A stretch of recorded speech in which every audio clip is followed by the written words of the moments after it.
Bueno, ¿cómo les va? ¿Cómo están, amigos ceramistas? Otro viernes y no podíamos faltarles, ¿eh? Así que vamos a tocar otro tema que a mí personalmente me resulta muy interesante y, y me gusta trabajar sobre este tema porque creo que abre cabezas. Resulta que ahora, esta semana, nos vamos a Durazno al encuentro de ceramistas del colectivo Cerámica.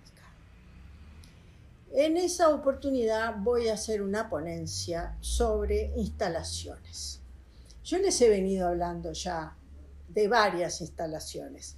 Varias de las que hice ustedes las han podido ver y se las hemos mostrado por YouTube. Pero bueno, siempre aparece algo más, una vueltita de tuerca para que ustedes se diviertan un rato. Les cuento un poco de la historia. Yo empecé a hacer cerámica sola en un tallercito, en el garaje de mi casa, como el 95% de las ceramistas del Uruguay, los ceramistas y las ceramistas del Uruguay. Entonces, lo primero que se me ocurrió fue, bueno, hagamos lo que aprendimos a hacer. Y entonces empecé por hacer la tetera, el florero, la tacita. Pero llegó un momento que esa rigidez que tienen las formas cerámicas, que tiene la cerámica en general, la cerámica después de horneada es muy rígida. En general, las formas son muy derechitas, muy rígidas, y si no están muy derechitas, molestan. Y más en aquella época, yo les estoy hablando de 1990, hace un montón de tiempo. Estábamos acostumbrados a ver la forma perfectita, las curvas tenían que ser iguales, no podía tener irregularidades, no podía tener manchas, no podía tener el cuello más alto de un lado que del otro. Eso era lo que se acostumbraba, eso era lo que se veía. Y a mí me dio, como me suele suceder, por romper con esos esquemas y empezar a hacer piezas en las que se viera que la cerámica no siempre es rígida. La cerámica no siempre es erguida y perfecta.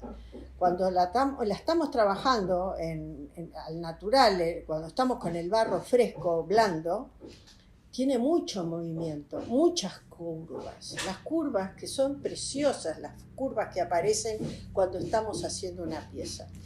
Y empecé a valorar esas curvas y a tratar de dejarlas en la pieza, que se vean, que se valoren y que formen parte de la estética del trabajo con barro. Basta de la cerámica rígida. Ahora, seguramente muchos de ustedes están viendo que se va hacia eso. Ahora ya está de moda, digamos, que los bordes no sean parejos, que haya ciertas irregularidades, que la taza esté hundida de un lado y marcada del otro. Eso se está viendo ahora, pero no en 1990. 1990 era todo perfecto. Se usaba muchísimo el molde y el torno. Las piezas salían impecables. Entonces, empecé a dejar que se viera esa voluptuosidad, podemos decir, del barro cuando está fresco. Comencé trabajando sola en el garaje de mi casa y entonces me dio por hacer unas pirámides que estaban como moviéndose, eran como humanas, eran como blandas. Incluso cuando las fui a pintar, acentué más todavía esas irregularidades y ese movimiento, esa flacidez que tienen en alguna forma. Entonces hice unas pirámides de 3 lados, pirámides con una base triangular, cuyos lados tenían deformidades, y las pinté. Bueno, resulta que aparece la posibilidad de un concurso para ceramistas que organizaba el Banco República. No pensaba presentarme, pero una amiga que estaba en el tema pasó por mi casa. Yo no había hecho esas piezas para presentar a ningún concurso. Pasó por mi casa y me dijo, hay que presentar algo. Le digo, mira, no, lo único que tengo son estas pirámides que hice, pero no las hice para presentar.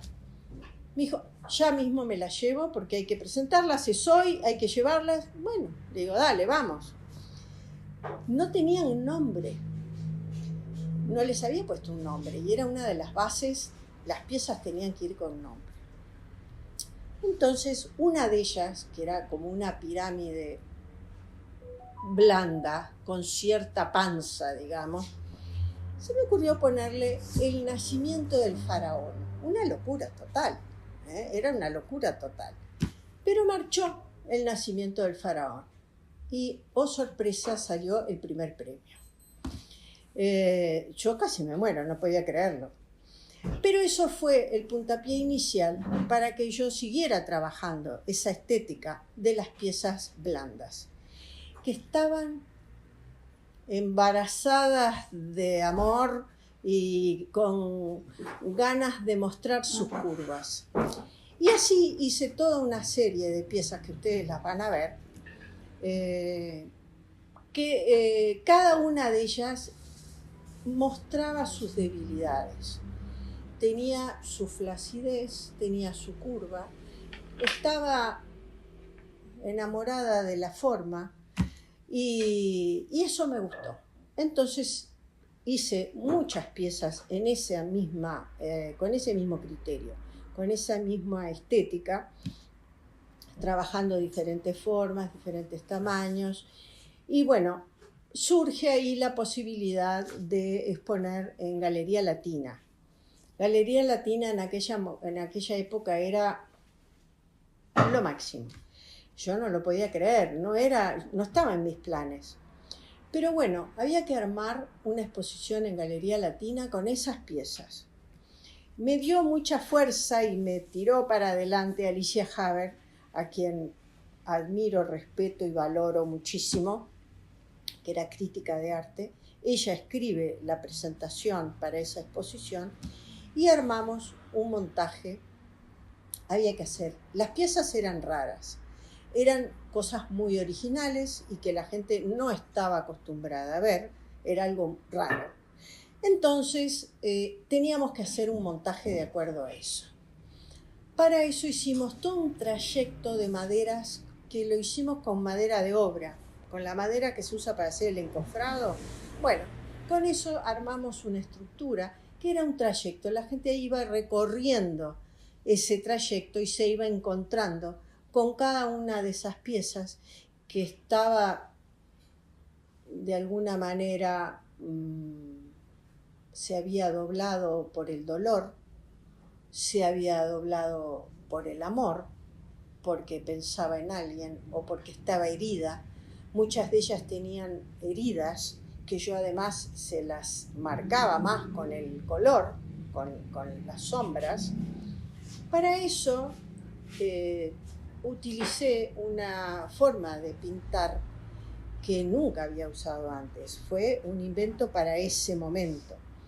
Empecé a mezclar los engobes que yo manejaba así desde hacía muchos años con esmaltes opacos y los sopleteaba con un aerógrafo de boca muy suavecito para lograr esos esfumados, esos matices. Los colores, no había pinceladas, ustedes lo van a ver, en ninguna hay pinceladas. Se pasa de la luz a la sombra, iba acentuando esas oscuridades con un poco más de pigmento oscuro. Usaba muchos pigmentos color tierra, mucho negro, y con eso iba haciendo sombreados. Era una mezcla entre un esmalte y un engobe. No sé cómo llamarlo, pero en aquel momento a mí me resultó muy lindo, muy práctico. Eran opacas, las piezas eran todas opacas, pero ese color no estaba bruñido ni tenía el brillo de la cera que puede tener un engobe. Estaban a mitad de camino. Pero bueno, recorriendo ese trayecto que armamos con las maderas de encofrado, ustedes iban a poder ver, y lo van a ver ahora en esta filmación que ya les digo es de 1991, todo ese proceso que hice de rescatar de la cerámica lo que hasta ahora se venía ocultando. Ocultemos que la cerámica es blanda, ocultemos que la cerámica es opaca. No, no, es blanda, es opaca, y yo resalté esas dos cualidades. En este libro yo tengo algunas de esas piezas. Esta, por ejemplo, fue seleccionada en un salón municipal. También es una pirámide, pero hecha en 3 partes. Y esta tiene un poquito más de brillo que las que presenté en Galería Latina. Estas son las que ganaron los premios en ese concurso que les conté. Esta, a ver, sí, esta que está acá es el nacimiento de Faraón, como les dije, y acá van a poder ver el tratamiento del color. Pasamos de lo más claro a lo más oscuro, con esos sombreados hechos todos con el aerógrafo de boca, soplando por un tubito muy despacito y logrando así esos matices. Bueno, la van a ver, espero que les interese y así aportar un granito más de arena a la historia de la cerámica.